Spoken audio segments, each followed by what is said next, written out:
Bonjour, ici Jean-Marie Lapointe. Vous me connaissez, j'ai toujours eu une certaine sympathie, puis même une grande compassion envers les personnes plus démunies, en particulier les enfants, les adolescents.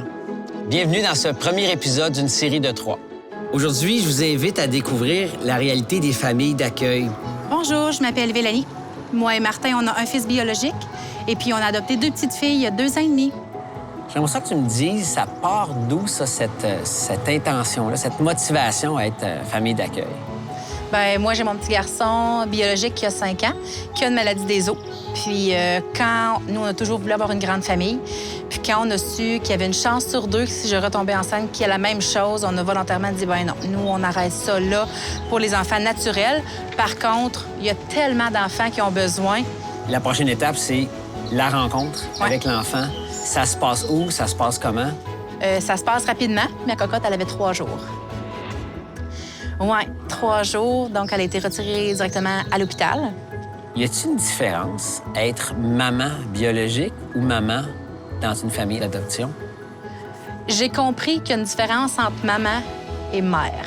Dans le mot maman, je crois qu'il y a vraiment tout ce qui est soin, tout ce qui est attachement, tout ce qui est affection. Tu sais, c'est ici qu'elle est allée chercher ça. Jean-Marie, quand elle a dit maman, ça a été fini. Cette barrière-là, elle est tombée. Les enfants sont le pilier de notre société. C'est par eux que notre futur va se construire. Bonjour, je m'appelle José. Bonjour, je m'appelle Kim. Ça fait 10 ans qu'on est famille d'accueil. On a commencé comme famille d'accueil banque mixte en vue d'une adoption pour ensuite devenir famille d'accueil régulière. Comment on se prépare à être une famille d'accueil? Ça prend du courage. Ça prend de l'amour. Oui, beaucoup d'amour. Tu sais, un enfant qui arrive, là, moi, j'ai juste le goût de sauter dessus, de le prendre puis de le bercer. Mais cet enfant-là, C'est là, ça qu'il a besoin. c'est un grand brûlé. Là. C'est ça. Oui, il en veut de l'amour, là.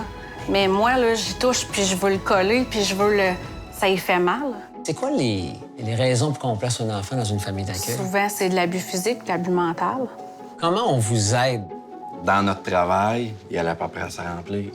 Il y a comment tu dépenses par mois, il y a des budgets. Est-ce que tu penses qu'il y a des gens qui sont familles d'accueil Pour l'argent. C'est Tout ça. le monde pense que les gens qui sont famille d'accueil sont là pour l'argent. Mais tant qu'il va y avoir de Malheureux- l'argent, de toute façon, C'est ça. Il y a des... Pour 1 million, je le referais pas. Puis il y a d'autres fois, tu me demanderais de le faire bénévole. Puis je sauterais dessus tout de suite pour le bercer. Puis, C'est quoi l'avantage d'être avec la Faric? ben on a un présentement... support. T'as quelqu'un en arrière de toi. Que ce soit pour adopter, devenir famille d'accueil pour une période donnée ou pour recueillir un membre de sa famille élargie, les possibilités d'aide sont là. La Faric est composée de 2500 familles d'accueil réparties sur l'ensemble du Québec. Son expertise lui permet d'assurer défense, bienveillance et soutien des familles ressources.